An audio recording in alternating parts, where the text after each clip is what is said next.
안녕하세요. 오늘은 많은 분들이 주목하고 계실 기업이죠. 스타벅스에 대해 한번 깊이 파고들어 볼까 합니다. 약 1년 전이었나요? 그 치폴레를 성공가도에 올려놓았던 브라이언 니콜이 새로운 CEO로 오면서 기대감이 정말 컸었죠. 네, 맞아요. 그 소식만으로도 당시 주가가 뭐 25%나 뛰었으니까요. 대단했죠. 그런데 말이죠. 1년이 지난 지금 보면 분위기가 사뭇 다릅니다. 2024년 9월에 니콜 CEO가 부임했는데 그 이후로 스타벅스 주가는 오히려 한 6% 정도 하락했어요. 가진 기간 동안 비슷한 소비재 기업들을 모아놓은 그 S&P 500 소비재 펀드 있잖아요. 그건 30% 넘게 올랐거든요. 이걸 비교하면 확실히 좀 아쉬운 성적표죠. 네, 최근 실적 발표에서 니콜 CEO는 그래도 우리의 노력이 이제 결실을 보고 있다. 뭐 이런 식의 발언을 했어요.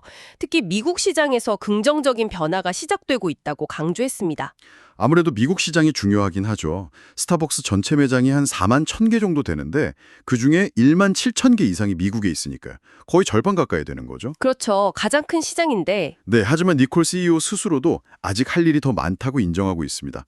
그 숫자를 보면 좀 명확해지는데요. 지난 1년간 전 세계적으로 동일 매장 매출이 2% 감소했습니다. 동일 매장 매출이요. 그 기존 매장들 실적을 말하는 거죠. 네, 맞습니다.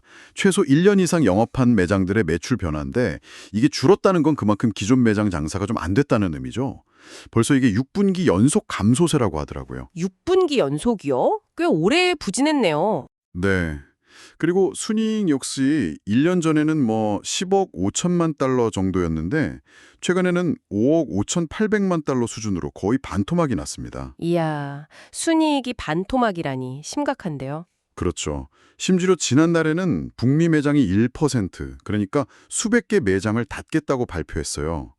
표면적인 이유는 뭐 고객과 직원들이 기대하는 물리적 환경을 제공하기 어렵다였는데 사실상 실적이 안 좋은 매장을 정리하는 수순으로 봐야겠군요. 네, 그렇게 해석하는 시각이 많죠. 상황이 정말 녹록지 않아 보이네요. 하지만 니콜 CEO, 이분이 과거 치폴레에서도 어려운 상황을 확 뒤집었던 경험이 있잖아요. 네, 그렇죠. 그 턴어라운드 경험이 있으니까 시장의 기대도 있었던 거고요. 과연 스타벅스에서도 그 마법을 다시 부릴 수 있을지 오늘 그 가능성을 좀 여러 각도에서 살펴보겠습니다.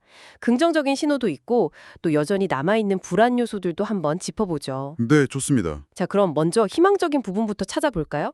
니콜 CEO가 부임 직후였죠. 2024년 9월에 스타벅스를 다시 사람들이 모여 즐거운 시간을 보내는 환영받는 커피하우스로 만들겠다. 이런 비전을 제시했었는데요. 그 이후에 구체적으로 어떤 변화들이 있었나요? 네, 그 이후에 뭐 단순히 구호에만 그치지 않고 실제 운용에 변화를 주려는 노력들이 있었습니다. 눈에 띄는 것들이 좀 있었죠. 예를 들면 바리스타들한테 고객을 맞이할 때 꼭 눈을 맞추고 또 컵에 짧지만 진심 어린 메시지를 적어주도록 권장했어요. 컵의 메시지요. 소소하지만 뭔가 감성적인 접근이네요. 네, 아주 사소해 보일 수 있지만 고객 경험의 질을 높이려는 시도라고 볼 수 있죠. 또 메뉴 가짓수를 30%나 줄였습니다. 30%나요? 와, 그건 정말 큰 결정인데요. 그렇죠. 메뉴가 너무 복잡해져서 오히려 주문 시간도 길어지고 고객 만족도도 떨어뜨린다는 그런 판단에서 내린 결정이라고 합니다. 메뉴를 줄이는 결단은 쉽지 않았을 텐데 흥미롭네요. 이런 노력들이 실제로 효과를 보고 있나요? 조금씩 성과가 나타나고 있는 것 같습니다. 8월부터 본격적으로 시작된 그린 에이프런 서비스라는 프로그램이 있거든요. 그린 에이프런 서비스요? 네, 이게 단순히 뭐 친절 교육 이런 걸 넘어서서 직원들의 업무 효율성을 높이고 고객 응대에 더 집중할 수 있는 환경을 만드는 데 초점을 맞춘 역대 최대 규모의 투자라고 하더라고요. 이미 이걸 시범 운용했던 1,500개 매장에서는 고객 만족도 점수가 오르고 매출도 개선되는 효과가 있었다고 합니다. 오, 시범 매장에서 효과가 있었다고요? 구체적으로 어떤 점들이 개선됐길래 그런 결과가 나온 걸까요? 최근 실적 보고에서 니콜 CEO가 몇 가지 근거를 제시했는데요. 예를 들면 직원들의 근무 교대 완료율, 이게 98.2%로 역대 최고치를 기록했고 고객 불만 건수도 줄었다고 합니다. 직원들 근무 환경이 안정되니까 서비스 질도 같이 올라라는 거군요. 네, 그런 거죠. 직원들이 안정적으로 근무해야 서비스 질도 높아질 테니까요. 그리고 또 하나 주목할 만한 게 고객들이 느끼는 가성비 인식이 2년 만에 최고 수준으로 올라왔다는 점입니다. 가성비요? 스타벅스가 가성비랑은 좀 거리가 멀다는 인식이 있었는데 그렇죠. 여기서 말하는 가성비는 단순히 싸다는 의미라기보다는 뭐랄까 지불하는 가격 대비 얻는 경험과 만족도가 높아졌다고 고객들이 느낀다는 거죠. 아하, 가격 대비 가치 소비 측면에서의 만족도가 높아졌다는 거군요. 그건 의미가 크네요. 네, 맞습니다. 특히 어떤 고객층에서 반응이 좋은가요? 그게 또 고무적인 부분인데요. 젊은 세대, 특히 G세대와 밀레니얼 세대 사이에서 긍정적인 반응이 나오고 있다는 점입니다. 대학가 주변 매장들에서 두 자릿수 매출 성장을 기록한 것이 대표적인 사례죠. 대학가에서요. 젊은 층을 다시 사로잡고 있다는 건 정말 중요한 변화네요. 한때 스타벅스가 너무 비싸고 약간 꼰대 이미지가 강해진다는 비판도 있었잖아요. 예, 맞아요. 그런 비판이 있었죠. 그래서 젊은 층을 다시 끌어들이고 있다는 건 미래 성장 동력 확보 차원에서 정말 긍정적인 신호라고 볼 수 있습니다. 그렇군요. 자, 그럼 미국 내 분위기는 이런데 해외 시장 상황은 어떤가요? 미국 외의 다른 지역에서는 분위기가 좀 다른가요? 해외 시장은 분위기가 상당히 좋습니다. 지난 분기 실적을 보면요. 해외 사업 부문 매출이 사상 처음으로 분기 20억 달러를 넘어섰어요. 분기 20억 달러요. 와, 네, 캐나다에서는 동일 매장 매출이 개선세를 보였고 영국에서도 소폭 이지은 성장했습니다. 유럽, 중동, 아프리카 지역 전체적으로도 전년 동기 대비 동일 매장 매출이 증가했고요. 특히 중남미 지역은 매출과 영업이익 모두 두 자릿수 성장을 계속 이어가고 있습니다. 와, 해외에서는 정말 선전하고 있네요. 특히 그 중국 시장은 경쟁이 엄청 치열하다고 들었는데 거기는 어떤가요? 중국 시장 성과가 꽤 인상적입니다. 평균 2%의 동일 매장 매출 성장을 기록하면서 3분기 연속 성장세를 이어갔어요. 오, 중국에서도 성장세를 이어갔군요. 네, 아시다시피 중국은 토종 브랜드들의 공세가 워낙 거센 곳이잖아요. 이런 환경 속에서 성장을 유지하고 있다는 점은 상당히 주목할 만합니다.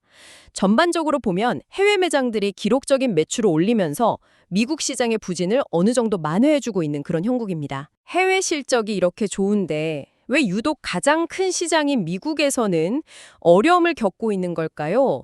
단순히 경쟁 때문만은 아닐 것 같은데요. 뭔가 구조적인 문제가 있는 걸까요? 맞습니다. 그 점이 스타벅스의 가장 큰 고민거미이자 아킬레스건이죠. 미국 시장에서의 동일 매장 매출 2% 감소. 이게 앞서 말씀드린 대규모 매장 폐쇄 결정 이전에 나온 수치라서 어쩌면 상황이 더 안 좋을 수도 있다는 우려도 있고요. 아, 그렇군요. 미국 시장이 유독 부진한 이유로는 여러 가지가 좀 복합적으로 작용하는 것 같습니다. 첫째는 말씀하신 대로 경쟁 심하죠. 던킨이나 파네라 브레드 같은 기존 경쟁자 외에도 요즘에 스페셜티 커피 전문점이나 심지어 편의점 커피까지 경쟁 영역이 확 넓어졌잖아요. 그렇죠. 커피 마실 곳이 정말 많아졌죠. 두 번째는 팬데믹 이후에 변화된 소비 패턴입니다. 재택근무가 늘면서 도심 오피스 상권 매장들은 타격이 컸고 또 드라이브 스루나 모바일 주문에 대한 수요는 폭증하면서 기존 매장 운영 방식에 좀 부담이 커졌습니다. 마지막으로는 높아진 가격에 대한 소비자들의 저항감, 이것도 무시할 수 없겠죠. 그렇군요. 경쟁 환경 변화, 소비 패턴 변화, 가격 저항감. 정말 복합적인 요인이 얽혀 있네요. 그럼 미국 시장을 살리기 위해서 스타벅스는 어떤 노력을 하고 있나요? 아까 잠깐 언급된 그린 에이프런 서비스 외에 다른 전략은 없나요? 물론 있습니다. 경영진도 미국 시장의 중요성을 너무 잘 알고 있기 때문에 커피하우스 개선 프로그램이라는 새로운 계획을 추진 중입니다. 커피하우스 개선 프로그램이요? 이건 어떤 건가요? 이건 단순히 새 매장을 막 늘리는 속도를 좀 조절하는 대신에요. 기존 매장을 리모델링하는 데 집중하는 전략입니다. 매장당 평균 15만 달러, 우리 돈으로 하면 거의 2억 원 가까이 투자해서 매장 분위기를 더 따뜻하고 매력적으로 바꾸고요. 동시에 직원들의 업무 동선이나 고객 대기 공간의 효율성 같은 것도 개선하겠다는 거죠. 매장 리모델링에 꽤 큰 비용을 투자하는군요. 단순히 인테리어만 예쁘게 꾸미는 걸 넘어서 실제 운영 효율성이랑 고객 경험 개선까지 염두에 둔다는 거네요. 그렇습니다. 예를 들어서 모바일 주문 픽업 공간을 더 효율적으로 만든다거나 아니면 바리스타들이 음료 제조에 더 집중할 수 있도록 작업 공간을 개선하는 그런 식입니다. 현재 뉴욕시에서 시범적으로 진행하면서 속도를 내고 있고요. 다음 분기에는 남부 캘리포니아 지역으로 확대할 계획이라고 합니다. 아, 그럼 효과가 검증되면 점차 확대하겠군요. 네, 2026년 말까지 최소 1000개의 미국 매장에 이 프로그램을 적용하는 것이 목표라고 해요. 시간이 좀 걸리겠지만 이게 제대로 효과를 본다면 미국 시장 반등의 중요한 열쇠가 될 수 있겠죠. 네. 미국 시장에서의 반등 노력은 진행 중이지만 말씀하신 것처럼 시간이 좀 필요한 과제 같고요. 그 외에 스타벅스가 직면한 또 다른 위험 요인들은 없을까요? 특히 아까 잠깐 언급하신 중국 시장의 경쟁 상황이 좀 더 궁금합니다. 루이싱 커피 얘기도 하셨고요. 네. 중국 시장에서의 경쟁 심화는 정말 심각한 문제입니다. 특히 루이싱 커피의 부상은 스타벅스에게는 정말 큰 위협이죠. 루이싱은 철저한 현지화 전략하고 파격적인 가격 할인, 그리고 편리한 모바일 앱 기반의 주문 결제 시스템, 이걸 앞세워서 정말 무섭게 성장했습니다. 루이싱 커피의 경쟁력이 어느 정도인가요? 단순히 가격만 싼 건 아닐 것 같은데요. 그렇죠. 가격 경쟁력은 기본이고요. 중국 소비자들 입맛에 맞는 차, 기반 음료라든지 아니면 독특한 디저트 메뉴 같은 걸 계속 출시하고 있습니다.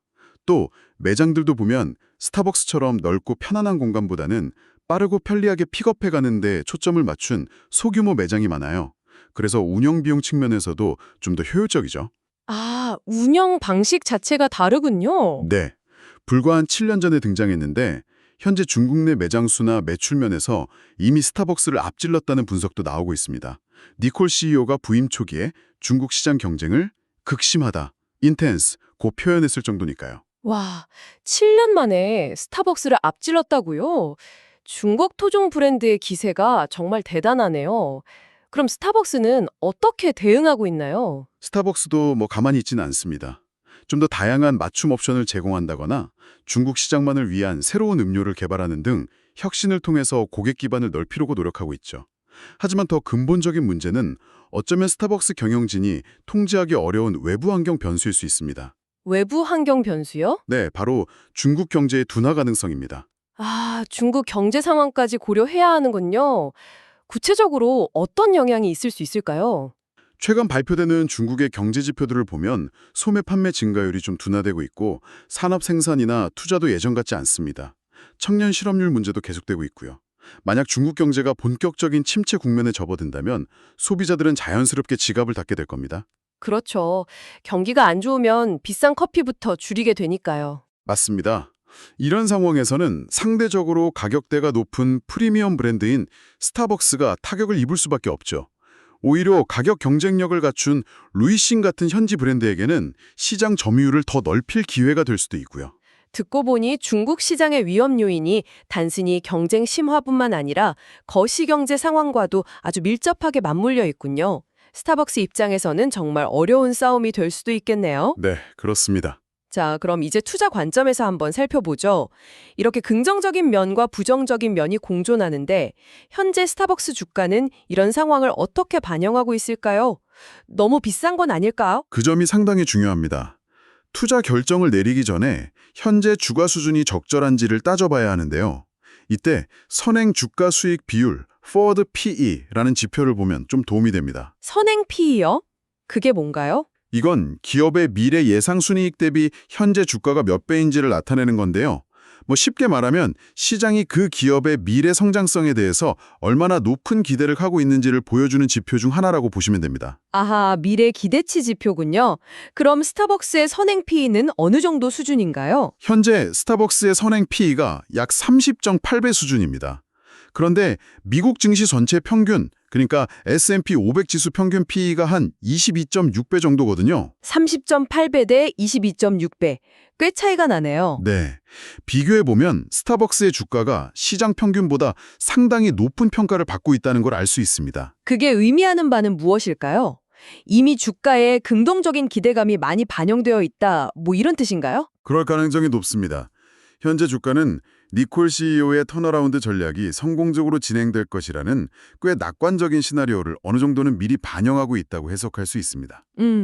바꿔 말하면 만약 앞으로 발표될 실적이 시장의 기대에 미치지 못하거나 아니면 앞서 이야기한 미국 시장 개선이나 중국 시장 방어에 예상보다 더 많은 시간과 비용이 들어간다면 현재의 이 높은 주가 수준이 좀 부담으로 작용할 수 있다는 거죠. 아, 그러니까 잘해야 본전인 상황이 될 수도 있다. 이런 말씀이시네요. 네, 그런 위험이 있는 거죠. 종합적으로 볼 때 그럼 지금 시점에서 스타벅스 투자는 어떻게 접근하는 것이 좋을까요?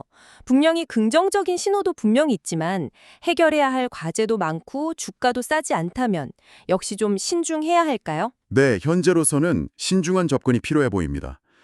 턴어라운드에 대한 기대감은 분명히 있지만 그 과정과 결과에 대한 불확실성이 여전히 너무 많습니다. 니콜 CEO가 언급한 그 매장 리모델링 계획만 해도 2026년 말 혹은 2027년까지 이어질 수 있는 장기 프로젝트거든요. 아, 시간이 꽤 걸리는군요. 네, 즉 가시적인 성과가 나타나기까지는 상당한 시간이 걸릴 수 있다는 점. 그리고 앞서 말씀드린 대로 이미 주가에는 미래에 대한 기대치가 높게 반영되어 있다는 점. 이런 걸 고려하면 지금 당장 공격적으로 투자하기보다는 좀 더 상황을 지켜보는 것이 현명할 수 있습니다. 확실한 회복 신호가 보일 때까지 기다리는 편이 낫다는 말씀이시군요. 네, 개인적으로는 그렇게 생각합니다. 그럼 앞으로 어떤 점들을 좀 눈여겨봐야 할까요? 이 턴어라운드가 제대로 진행되고 있는지 판단할 수 있는 구체적인 지표나 단서 같은 것이 있을까요? 마침 이번 달 10월 말에 중요한 단서 하나가 나올 예정입니다. 오, 10월 말이요? 어떤 건가요? 바로 다음 분기 배당금 발표인데요. 아, 배당금이요? 네, 스타벅스는 지난 15년 동안 한 해도 거르지 않고 매년 배당금을 늘려왔습니다. 작년, 그러니까 2024년에도 그렇게 어려운 상황 속에서 배당금을 7%나 인상했었죠. 와, 15년 연속 인상에 작년에도 7%나요? 대단하네요. 그렇죠. 아, 그러고 보니 배당금이 중요한 지표가 될 수 있겠군요. CEO의 말이나 계획 발표는 얼마든지 희망적으로 포장될 수 있지만 실제 회사 금고에서 돈이 나가는 이 배당금 지급 결정은 훨씬 더 현실적인 판단이 반영될 때니까요. 정확합니다. 배당금은 회사의 실제 현금 창출 능력과 재무 건전성을 보여주는 아주 객관적인 지표 중 하나입니다. 만약 스타벅스가 올해도 배당금을 인상해서 16년 연속 배당금 인상 기록을 이어간다면 그건 경영진이 현재의 어려움을 충분히 극복할 수 있고 미래 성장에 대한 매우 강력한 신호로 해석될 수 있습니다. 그렇겠네요. 투자자 입장에서는 또 인내심을 가지고 기다리는 동안 S&P 500 평균의 2배가 넘는 상대적으로 높은 배당 수익률을 얻을 수 있다는 점도 매력적일 수 있고요. 반대로 만약 배당금 인상폭이 기대에 못 미치거나 혹시 동결된다면 그건 턴어라운드 과정이 생각보다 더 험난할 수 있다는 신호로 받아들여질 수도 있습니다. 그렇군요. 10월 말 배당금 발표가 스타벅스의 현 상황과 미래 전망에 대한 경영진의 송대를 엿볼 수 있는 중요한 바로미터가 되겠네요. 네, 그렇습니다. 물론 배당금 결정 하나만으로 모든 것을 판단할 수는 없겠지만 여러 정보를 종합적으로 판단할 때 아주 중요한 참고 자료가 될 겁니다.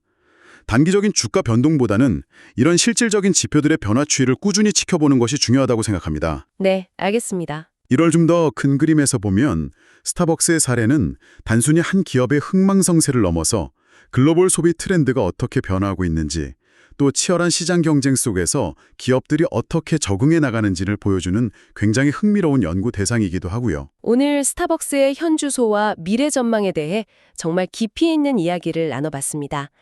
니콜 CEO의 리더십 아래 고객 경험을 개선하고 해외 시장에서 성과를 내는 그런 긍정적인 모습도 분명 있지만 여전히 발목을 잡고 있는 미국 시장의 부진, 그리고 갈수록 치열해지는 중국 시장에서의 경쟁, 또 불안정한 거시경제 상황이라는 쉽지 않은 과제들을 동시에 안고 있다는 점을 확인했네요. 맞습니다. 주가 역시 이런 복합적인 상황 속에서 이미 높은 기대감을 반영하고 있을 수 있다는 점까지 고려하면 당분간을 섣부른 판단보다는 좀 신중하게 상황 변화를 지켜볼 필요가 있어 보입니다. 말씀드린 것처럼 곧 있을 배당금 결정이 아주 중요한 관전 포인트가 될 것 같습니다. 네, 배당금 외에도 여러분은 앞으로 스타벅스의 회복세를 가늠할 만한 또 다른 숨겨진 신호는 무엇이라고 생각하시나요? 예를 들어서 매장 리모델링 이후에 실제 방문객 수나 체류 시간의 변화 같은 데이터가 나올 수도 있겠고, 아니면 특정 신메뉴가 갑자기 엄청난 인기를 끈다든지, 혹은 소셜미디어상에서의 긍정적 또는 부정적 언급의 증감 같은 것들도 지켜볼 만 하겠죠. 아까 언급된 그린 에이프런 서비스 프로그램이 시범 매장을 넘어서 전국적으로 확대되었을 때 과연 어떤 반응을 얻을지, 또 새롭게 단장한 매장에 대한 고객들의 솔직한 후기는 어떨지, 이런 세부적인 변화들을 추적해보는 것도 스타벅스의 미래 방향성을 예측하는 데 흥미로운 단서가 되지 않을까 싶습니다. 다음에 더 흥미로운 분석으로 찾아뵙겠습니다.